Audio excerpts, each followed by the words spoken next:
recontra identificado con este tipo de partidos y siempre nos atiende con muy buena onda. Estamos hablando de Gustavo Varela. Gustavo, Oscar Velo por acá, gracias por estar en Todo Pelota. ¿Cómo andás? Buenas tardes, ¿cómo estás, Oscar? ¿Cómo está ahí el plantel? Bueno, muchas gracias por la invitación a charlar con ustedes. Al contrario, gracias a vos por atendernos. Estamos con Nadia Fumeiro, estamos con Seba Sánchez y toda la banda acá en el programa. Y bueno, y estamos haciendo un poquito la previa del clásico. Si yo te digo previa del clásico, ¿qué es lo primero que se te viene a la cabeza de tu época, cuando estaban en este tipo de momentos? Y vivir la semana muy concentrado, tratando de obviamente quitar los detalles que con el entrenador y el plantel, obviamente. Wow. Primero que nada, esperando la práctica de fútbol en la semana para ver si jugás o no. Claro.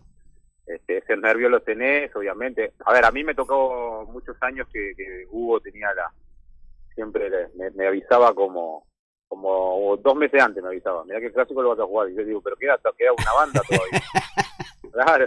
Pero me iba preparando, no me daba cuenta que me iba preparando en las prácticas de lo que quería que yo jugara en ese partido. Y pará, y digamos, la primera vez que te pasó eso, pues la verdad que no digo que sea raro, pero tampoco es algo tan común que un técnico agarre 2 meses antes y te diga, prepárate, porque capaz que este fin de semana y el otro no jugás, pero dentro de 2 meses el clásico es tuyo. ¿Eso te pasó más de una vez con él? Sí, después no tanto en el tiempo, o sea, 1 mes o 2 semanas antes me avisaba, pero el primero de todos fue el clásico del 2-0, que Camejo marcó a Bengochea. A mí me tocó marcar a Rubén Pereira. Claro, me acuerdo. Yo tuve un mes prácticamente jugando de doble 5 con Valtierra y él enseñándome un poco cómo se movían los 5 para yo tener claro el movimiento de Rubén Pereira, que obviamente en ese momento era una pieza muy clave para hacer llegar la pelota a Bengochea. Totalmente. Y cuando te dijo vas a jugar de doble 5, ¿qué pasó por tu cabeza? De venir de las inferiores, jugar de delantero a jugar de doble 5. Claro. Yo no jugué nunca, oficialmente no había jugado, pero a ver, con tal de jugar, viste cómo es, a mí me inculcaron los técnicos que estuve en inferiores, por suerte te daban la camiseta hasta de golero, ¿no? Y me faltó de golero jugar. Y bueno, yo me prendía y trataba de imitar lo que veía en la tele, de los jugadores que jugaban en esa posición, y bueno, por suerte un poco me ayudó en lo que es la carrera. Qué locura. ¿Y qué sentís ahora? Viste que obviamente que se arman debates y todo, cuando decimos, bueno, está jugando fuera de puesto o no le sienta tan bien esta posición. Obviamente que el jugador siempre tiene una posición natural donde se siente más cómodo, pero también hay un poco eso de adaptación y de que, por ejemplo, no sé, si sos delantero dentro del frente de ataque, bueno, también dar un poco de esfuerzo para poder ganarte el lugar, ¿o no? Sí, es tal cual lo decís. Yo hoy noto que los jugadores te dicen ellos directamente, no puedo jugar acá, o juego de extremo, o juego de interior, o juego de lateral, pero no juego de otra cosa. ¿Cómo no juegas de otra cosa? Si para mi gusto, hoy en día jugar de lateral o de extremo es lo mismo prácticamente, nada más que tenés que una arrancás de atrás, que es mejor, viendo la cancha de frente, a jugar de extremo contra la raya, pegado a la raya, con un poco menos de movilidad. Yo lo veía así, o sea, después pasé a jugar de volante y para mí era también lo mismo, nada más que lo que cambia es el recorrido y el ahogo dentro de la cancha, ¿no? Claro. Ahora, corregime, ¿vos naciste un 14 de mayo? Sí. O sea, ya estabas marcado. No había vuelta. Estaba marcado, pero se olvidaban de mi cumpleaños siempre. Claro, pasaba totalmente desapercibido. Exacto, yo decía, no, pero hay torta para Nacional y para mí no. Me pasaba siempre lo mismo. Bueno, ahora tenemos a Juan Pedro Echeverría primero también, que cumple 14 de mayo. Mirá, otro con ese... Sí. Ya sabés qué decirle porque a vos te pasó. Seguro. Exacto, no, él me dijo lo mismo. Me dice, vos no se acordaron de mi cumpleaños. Digo, ¿sabés cuántos no se acordaron de mi cumpleaños tampoco? Claro. Acostumbrate porque esto te va a pasar seguido. Claro. ¿Vos tenés clarísimo cuál fue tu mejor clásico? El mejor clásico fue el del 4-2. ¿Por qué fue el mejor? El gol de cabeza. Bueno, ahí tenés una explicación, el gol de cabeza. ¿Ese es el inolvidable? Sí, para mí sí. La sensación que pasé ese clásico, la verdad, más que nada por haber hecho el gol. Claro. Ahí como que dice, se te van todos esos nervios que tenés a ver, no, mal llamado miedo interno, o sea, lo tenés que tener, porque es un miedo sano. Claro. Que tocar la pelota bien, que hacer las cosas bien, porque te está viendo todo el país, que te está jugando mucho, y bueno, y que querés que gane tu equipo. Y Gustavo, tratando de llevarlo a lo que están viviendo los muchachos hoy, te habrá pasado de las dos cosas, pero hoy es un clásico, que es una final que define un campeonato, eso por un lado, pero que además los jugadores de Nacional llegan todos con racha, o la gran mayoría con una racha muy positiva de ganar este tipo de partidos, o al menos de no perderlos, y del otro lado, del lado de Peñarol, todo lo contrario. Hay muchos que dicen, eso pesa, hay muchos otros que dicen, no pesa para nada. ¿Cuál es la visión de alguien que lo vivió desde adentro y que seguramente también habrá tenido esos momentos de total confianza de decir, salgo a la cancha y no pierdo, y habrás tenido otros momentos de decir, salgo a la cancha y va a estar brava? ¿Cómo pensás que puede estar jugando esas dos cosas en los distintos planteles? Y si Nacional hoy en día corre con la racha positiva de clásicos sin perder, creo que va para el 10º. Sí. Y bueno, eso, a ver, según cómo salgan los jugadores después, porque si vos te descansás en que venimos arriba y que por la suerte y no sé, y porque somos mejores, pensás siempre que son mejores, en realidad el clásico siempre se dan partidos, lo que planificás se da todo lo contrario. Eso en el arranque. Claro. Planificás algo y siempre se da algo diferente en el clásico, se da trabajo, o querés, pensás que el jugador va a hacer la diferencia y termina siendo otro. Son cosas, es muy difícil que se dé la lógica. Yo de los clásicos que he disputado, uno que sentíamos que ganábamos fue el único que en 3-0 estaba Nico Lodeiro. Sí. Y gol del Morro, que yo salgo por una lesión que me pega en una pérdida de conocimiento. Sí. Pero ese clásico fue el único que sentíamos que éramos superiores a Peñarol. Después, obviamente fueron todos parejos, sabíamos que, inclusive el Peñarol en el 99 creo que fue que salió campeón. Nosotros no perdimos con ellos, y ellos eran una máquina de hacer 4 goles todos los partidos, y en realidad éramos muy parejos con ellos. No era que nos sacaba una ventaja. Aparte, vengas arriba o abajo, el clásico cambia todo. Cambia la motivación del jugador, cambia su forma de jugar. No es que se relaje con los rivales, los equipos menores. Es que inconscientemente el jugador del equipo grande lo hace. Claro. No sé cómo explicarte para que vos me decías, eso se puede motivar a entrenar, no sé. No sé explicártelo, pero es algo, una condición humana que la tenemos todos, y bueno, un poco que te relajás, y cuando querés acordar capaz que vas con 1-0 perdiendo. Gustavo, ¿y mito o realidad que existen los jugadores clásicos? Viste que siempre se dice, bueno, fulanito de tal era un jugador clásico, de esos que en los partidos difíciles, o en los partidos justamente ante el tradicional de siempre, el rival tradicional, digamos, aparecen. ¿Hay de esos? Sí, obvio que hay. Yo te puedo nombrar a Alejandro Lembo, por ejemplo, Ale era... A veces, de esos jugadores que a veces no quería perder nunca nada, pero obviamente que cuando venía un equipo que no te exigía mucho, lo hacía ver más sus limitaciones. Claro. Pero venía el clásico y él rendía. El Palillo Banzini era otro, venía y rendía. Y vos decías, Palillo a veces parece hasta antiestético como jugaba. Exacto. Y él te decía, yo agarro la pelota, ustedes estén cerca, pues yo recupero y se la entrego al primero que veo. Y claro, nosotros ya teníamos claro que el Palillo recuperaba y te la daba redondita. Claro. Pero era la característica. Bueno, cuando un jugador aprende que su característica es esa, cada uno cumple su función. Seguro. Y eso es lo que es difícil hoy también de hacerles inculcar a los jugadores. Que tenés una función dentro de la cancha y tenés que cumplirla. Hoy más que nunca, que es un relojito suizo, diríamos, ¿no? El fútbol hoy se ha vuelto tan detallista en eso que un error puede costarte un gol. Tal cual. Vos hablabas, o hablábamos recién de la tercera división, ¿no? De los pibes de hoy. Pero también me acuerdo que empezabas la charla con Oscar diciendo que, vos te avisaban 2 meses antes, 1 mes, 15 días, que ibas a jugar el clásico. Hoy en día, con el tema de redes sociales, la tecnología y todo lo que se vive, para los pibes hoy, en realidad el clásico se vive de mucho antes. Es muy difícil meterse en un búnker porque ya en redes se empieza a palpitar. Vos desde tu lugar, al de hoy, y ya conociendo un poco todo lo que viviste, ¿cómo le hablas a un pibe el tema de un clásico? Porque quiero decir esto, es tan importante saber cómo manejarse en el partido como después saber ganar o saber perder.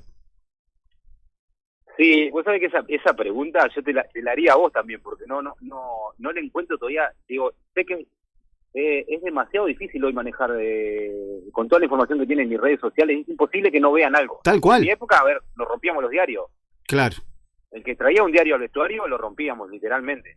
Pero hoy, ¿cómo hacer? Yo Claro. digo a los pibes, yo sé que es difícil, no sé cómo hacer, no me lo explico todavía, porque no estoy en la dinámica de ellos del día a día, de las redes sociales.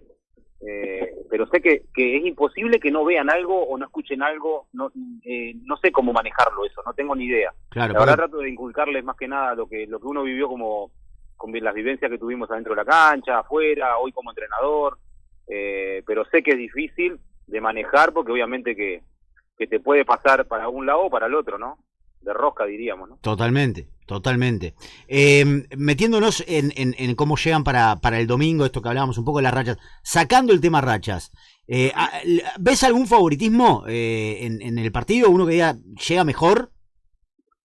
Y hoy claramente es Nacional, llega mejor. Obviamente que también tiene un condicionante que el no estar en dos competiciones, enfocado solamente con un plantel grande y bueno en una sola competencia, creo que le otorga ya, a ver, vengan como vengan en la tabla, le otorga una ventaja, en mi gusto, deportiva en el campeonato uruguayo. Claro, claro. Sí, sí, sí. Vos sabés que los partidos clásicos, Gustavo, dan para todo, dan para hablar, para recordar todo esto que nos contaste recién de los jugadores que se agrandan en estas instancias. Debe haber de los otros también, que no es necesario que nos metamos en ese tema. No, pero es natural que si hay algunos que se potencian, es porque también hay otros que este tipo de partidos lo sienten un poco más y no tiene nada de malo, pero tampoco tiene sentido andar preguntando por nombres. Pero has compartido, Gustavo, con un montón de futbolistas en tu etapa nacional o en tus etapas en nacional. Te vamos a proponer un pequeño juego que es esto que es tan común en las redes sociales hoy por hoy, de te vamos a nombrar compañeros tuyos o con los que hayas compartido desde algún punto de vista y vos tenés que elegir uno, ¿está? Dale. Y ese que elegís sigue jugando y te lo ponemos contra otro. Arrancamos así, es bravísimo esto. Capaz que ese que está primero no tendría que ir Pero primero. si cambiar me el cuesta a orden. mí, ¿sabes cómo No. le va a gustar a Varela? No pongas primero ese. Ok, arranco. ¿El Chengue Morales o Marito Regueiro? El Chengue. ¿El Chengue Morales o Gaby Alves? El Chengue. Sigue el Chengue. Ahora, ¿el Chengue o Yannick Guigú? El Chengue. ¿Chengue Morales o a quien nombraste recién, el Palillo Banzini? No, el Chengue. ¿Chengue Morales o Gustavo Munúa? El Chengue. A ver si sigue el Chengue. A Ahora, ¿Chengue o Rubén Sosa? Rubén Sosa. ¡Opa! Marchó el Chengue. Rubén Es Sosa. mi padre futbolístico. Ahora nos vas a contar alguna anécdota con Sosa, que habló a propósito esta mañana en Carve Deportivo, un fenómeno. Atendió a las 7:30 de la mañana. ¿Cómo andás, Rubén? Alegría, alegría, lo primero que dijo. Es un fenómeno, es un fenómeno. ¿Rubén Sosa u otro que nombraste? Alejandro Lembo. Rubén Sosa. Rubén Sosa o J. Morales. Sí, no, la verdad, complicadísimo. No quiero quedar mal con nadie, pero Rubén Sosa. Muy bien, muy bien. Así que Rubén Sosa, como decís vos, tu padre futbolístico, contanos alguna de la época de los dos de jugadores que puede estar vinculado también a los clásicos o a lo Y a que los sea. festejos aquellos Claro. que inventaba Rubén, vos lo Sí, viviste bueno, todo. en los festejos te puedo contar, Rubén armaba unas 2 semanas antes, ya estaba armando los festejos para ciertos goles, con Tyson o algún festejo para campeonatos, impresionante. Y Después, bueno, una anécdota que tengo de él Sí. de la cancha. Bueno, primero que me adoptó como hijo, me llevó y dice, bueno, vení acá que yo te voy a enseñar, no sé qué, tal, y me llevó a la concentración, a ver, me cuidaba. claro. Y en la cancha me gritaban, yo me reía solo un día, me decía, dale guacho, corre para mí, dámela, dale. Y claro, porque él ya estaba en una etapa Claro. que necesitaba, claro. Pero cuando sos grande lo entendés por qué, ¿no? Claro. Aparte, está bien, capaz que jugaba un poquito más lento, pero le dabas una pelota y olvidate. Obvio. Ah, olvídate. No, aprendí mucho de él como jugador, obviamente, y afuera y adentro de la cancha. La verdad fue, él, Hugo, Hugo también, en momentos difíciles futbolísticos míos, me daba consejos, cómo salir de esos bajones que tiene el jugador de fútbol naturales, porque obviamente por mi edad. Bueno, lo aprendí y lo sigo inculcando hoy, Claro. de la forma más... A ver, lo simple es lo difícil, ¿no? ¿Y eras de escuchar cuando eras chico? Mucho. Eso no es tan Creo que común, esa ¿no? es la base para aprender. Claro, pero no es tan común, digo, en los jóvenes. No, hoy no se ve tanto. Ojo, hablamos de Rubén Sosa que en el 98 quería bajar en helicóptero, ¿no? Sí. En el Sí, Centenario. que Claro. sea por él, Oh, no lo dejaron. Sí. ¿Cómo fue Sí, esa? sí. Creo que no hubo un permiso, sino Claro. bajaba. Por eso, Después se cambió por una limusina. ahí va, fue en limusina. Y pará, ¿y el contenido de lo que tomaban que era Gatorade? No. No, esa fue real. ¿Qué? Claro. Nosotros le dijimos a Camejo, que fue el que se pegó un buche medio largo. No, Camejo, tenía un olor en la cancha. No, pero cosas que no se deben hacer, ¿no?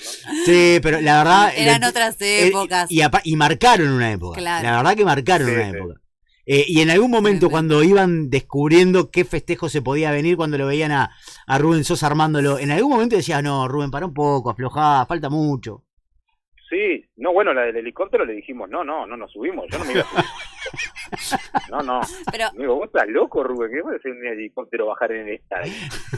pero para, Gustavo, pon en contexto. Estaban, los céspedes, concentración, no sé, 2 semanas antes, todos entrenando y caía Rubén y que los juntaba y le decía, bueno, si me habilitan voy a entrar en helicóptero. Claro. ¿Cómo era la charla? No, él no preguntaba nada. Nada. El que vino con el cuento fue Gaby, que entró al vestuario y dice, vos, mirá que Rubén está armando para bajar el helicóptero.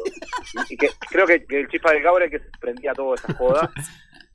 Estaban como locos y digo, no, yo no soy el helicóptero ni loco. ¿Qué Que me jamen en el estadio de abajo, los espero. Lógico, pero y en el final, cuando parecía que se hacía, ¿ya te habían convencido de subirte o vos seguías plantado en que no? No, iba a tratar de que no. Claro. Iba a tratar de... Lo veía muy peligroso. Claro. Qué necesidad, No. claro. No, hubiera sido una locura. Gustavo, la verdad, espectacular. Pará, pero Sí, lo vas a diga. despedir antes de preguntarle por su amigo Darío Rodríguez, que nos cuente alguna Está de la bien, época de bien. Alemania con Darío Rodríguez, que Tenés tenés razón. una gran amistad con Darío, ¿no? Sí, obvio. Ahí marcaron una época, Es además verdad. de que la rompieron en el Schalke, y ustedes, un día acá me contaba, me acotaba Aram, el productor, que declararon una vez que la cábala era tomar mate. Sí, íbamos tomando mate siempre. A ver, yo lo tenía ya de acá de Uruguay y creo que Darío también.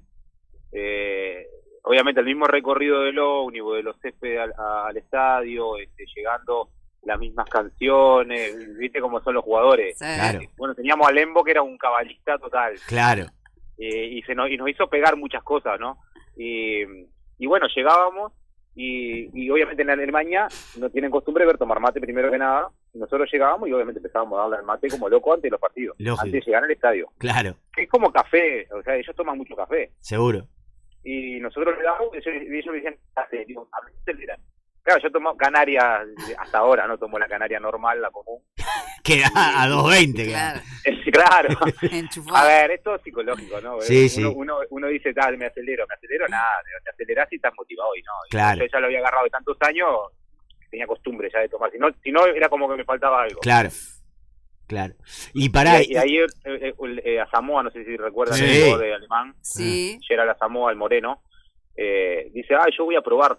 Y probó 2 o 3 mates y hizo 2 goles, creo, ese partido. Después quería tomar mate. Todos los días. Se hizo fanático. No, pero a causa de eso, no sé qué declaró él y nos terminaron haciendo 2 antidoping sorpresa Eso. a nosotros en las prácticas. Anda. Claro, porque no era tan común en No, esa claro, época claro. que supieran lo del Claro, mate. porque se corría el rumor en la Bundesliga que corríamos mucho. Y en las Claro. prácticas corríamos mucho. Y decía, no, que corren mucho, los uruguayos corren mucho. Claro, con Darío éramos cabeza dura y dijimos, acá no aflojemos. Y si estamos cansados, decimos que no. Claro. Nosotros decíamos todos que no están cansados, no. Estamos muertos. Llegó un momento los alemanes nos dicen, ustedes son máquinas. Dicen. Claro. Y ahí dijimos con Darío, ya está, le ganamos la cabeza. Claro. Es Esas buenísimo. cosas que te quedan de por vida, ¿no? Qué increíble, qué Es increíble. buenísimo. Pará, y en esa estadía en Alemania entre ustedes dos, ¿en algún momento salía, a nivel de joda, por supuesto, pero salía en algún momento el tema Peñarol Nacional? Con Darío, la verdad, en ese sentido, ni broma ni nada. Obviamente mirábamos los clásicos juntos y obviamente que ganara ninguno se sobraba ni nada. Nada. Y los goles y eso tampoco lo digo. No, para nada. Al revés, inclusive, a ver, nosotros ya, tipo alma de técnico, estábamos debatiendo los sistemas tácticos, claro, por dónde entrar, por dónde no entrar, todas esas cosas así. Está muy bien.